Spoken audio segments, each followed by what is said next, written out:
Hello everyone. Now in our soil mechanics, today we are going to see our next remaining topic of method of determination of specific gravity of soil. So next method is sand replacement method.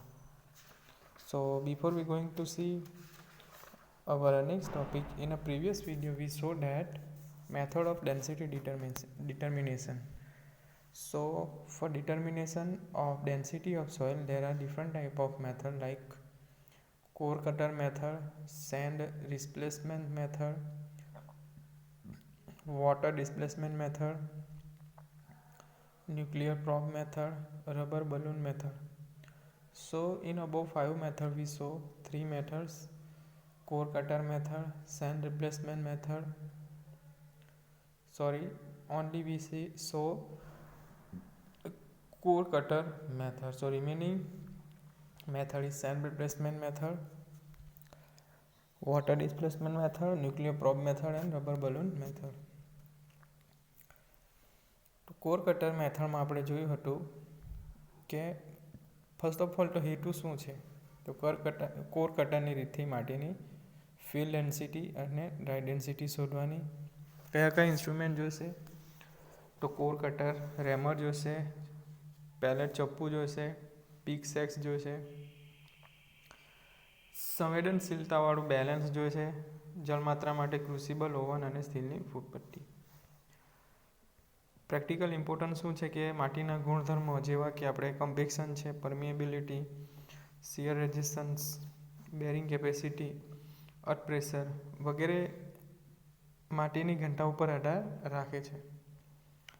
આ માટીની ઇજનેરી વર્તણૂક જાણવા તેની ઘનતા જાણવી ખૂબ જરૂરી છે. ઇમારત, પુલ કે ડેમના બાંધકામ પૂર્વે જે તે સ્થળ પરની માટીની ઘનતા જાણવાથી તે સ્થળની માટીની ધારણ ક્ષમતા, કર્તન અવરોધ અને પારગમ્યતા વગેરેનો ખ્યાલ આવે છે. નવ મેથડ શું છે, પ્રયોગની રીત કે સૌપ્રથમ સ્ટીલની ફૂટપટ્ટીથી કોર કટરનો અંદરનો વ્યાસ તથા ઊંચાઈ માપવાનું. કોર કટરનું કદ મળશે V = π/4d² h. પછી ખાલી કોર કટરનું વજન કરો.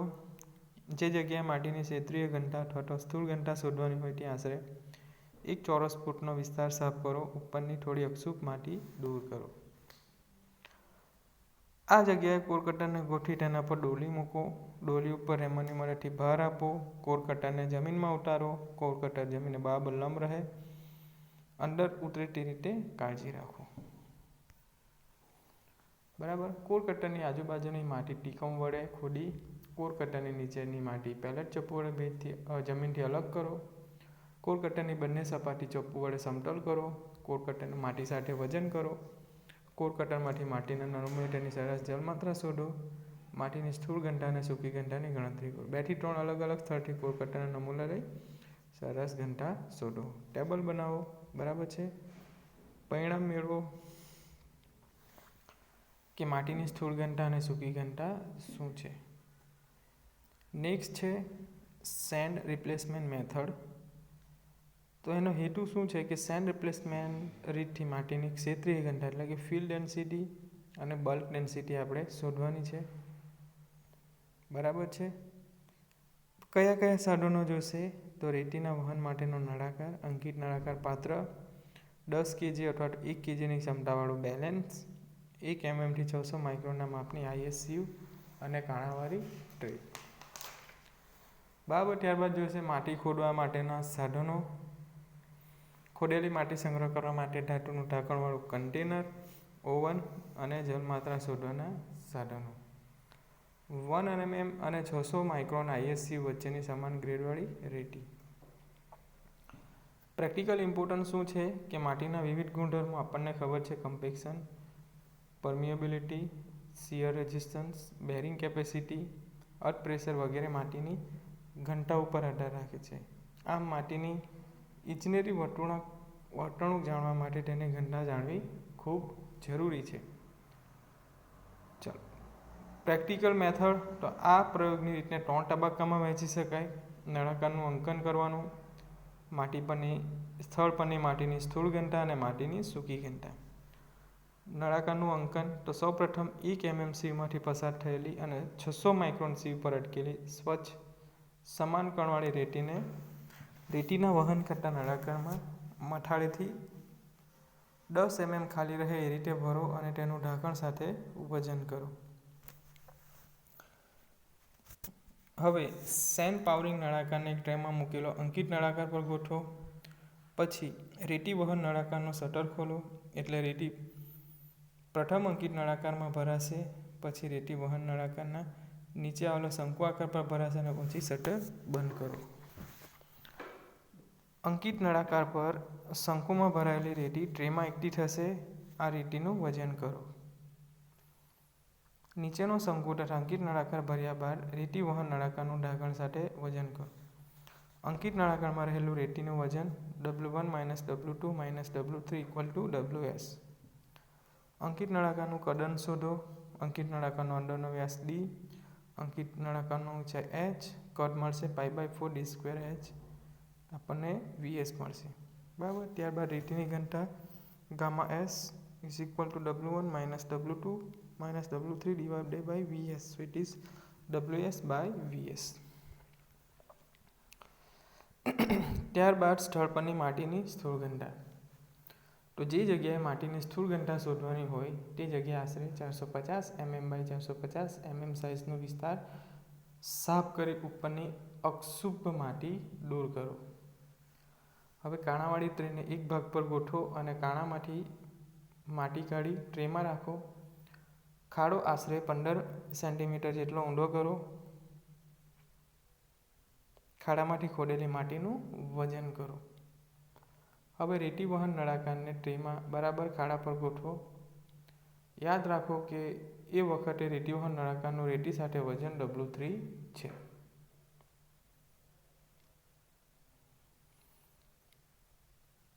રેતી વહન નળાકારનું શટર ખોલો એટલે કે રેતી વહન થઈ પ્રથમ ખાડો ભરાશે નહીં. નળાકાર નીચે આવેલો શંકુ ભરાશે. પછી શટર બંધ કરો. વહન બાદ રેતી વહન નળાકાર અને રેતીનું ઢાંકણ સાથે વજન કરો. ખાડામાં ગયેલી રેતીનું વજન W3 - W2 - W5 = W6. સો રેતીની ઘનતા = ખાડામાં ગયેલી રેતીનું વજન ભાગ્યા ખાડાનું કદ. ખાડાનું કદ કેવી રીતના મળશે? ખાડામાં ગયેલી રેતીનું વજન ભાગ્યા રેતીની ઘનતા. સો V = W6/Γs.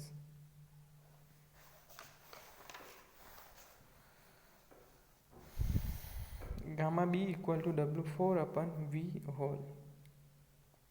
ખાડામાંથી એકઠી કરેલી માટીની સરેરાશ જળમાત્રા શોધો.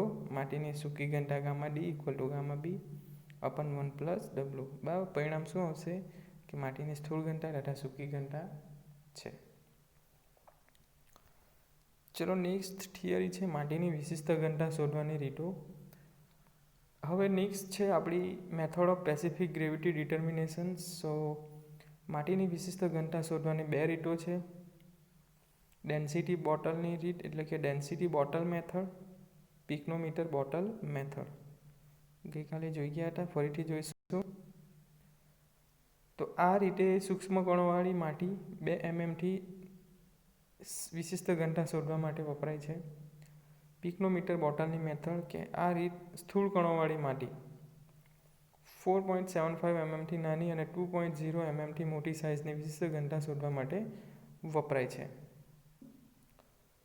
હેતુ શું છે કે પિકોમીટર બોટલની રીતથી સ્થૂળ કણોવાળી માટીની વિશિષ્ટ ઘનતા શોધવી. Picometre bottle method. સાધનો કે 3 500 ml ક્ષમતાવાળી પિકોમીટર બોટલ, બેલેન્સ 0.001 ગ્રામની ક્ષમતાવાળું, હવા વગરનું અશુદ્ધ પાણી એટલે કે ડિસ્ટિલ્ડ વોટર,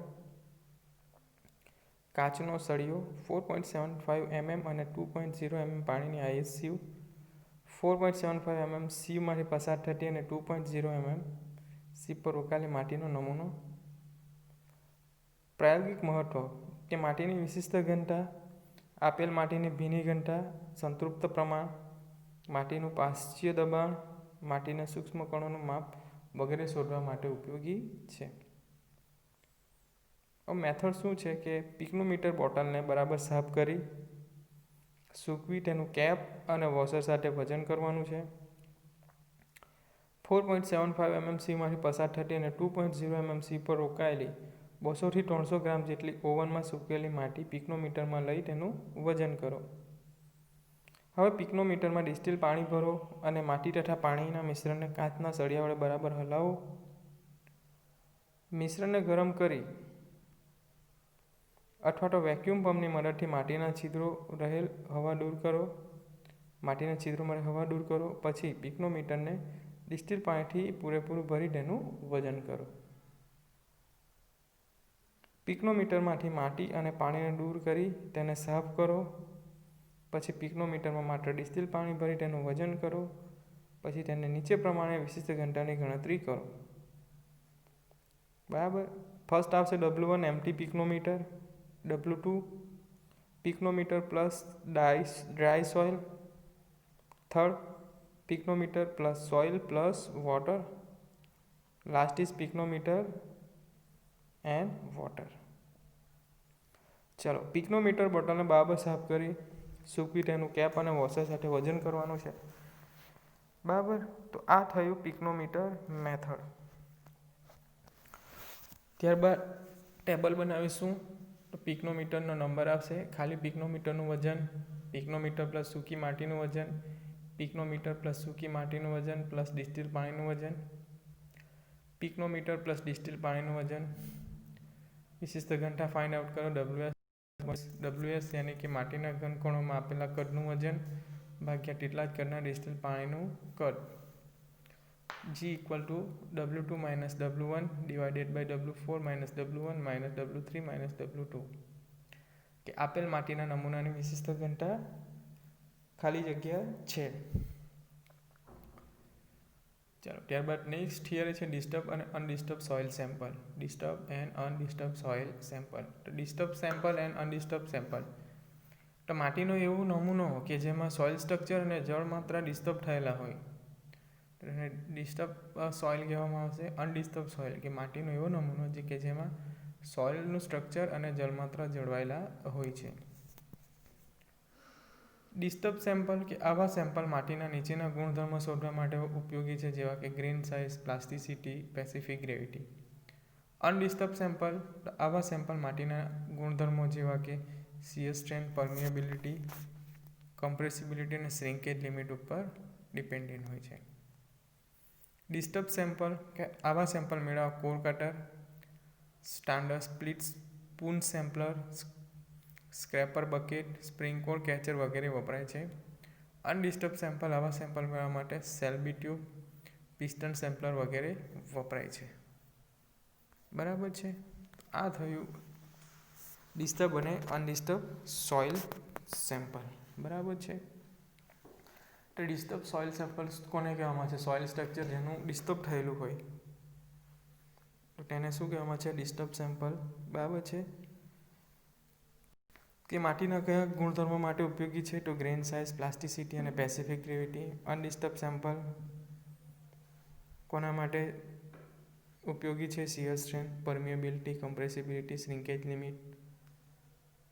ડિસ્ટર્બ સેમ્પલ મેળવવા માટે core cutter, standard split spoon sampler, scraper bucket, spring core catcher વગેરે વપરાય છે. અનડિસ્ટર્બ સેમ્પલ માટે સેલ્બાઈ ટ્યુબ, પિસ્ટન સેમ્પલર વગેરે વપરાય છે. બરાબર. તો આ આપણું થયું ડિસ્ટર્બ અને અનડિસ્ટર્બ સોઇલ સેમ્પલ.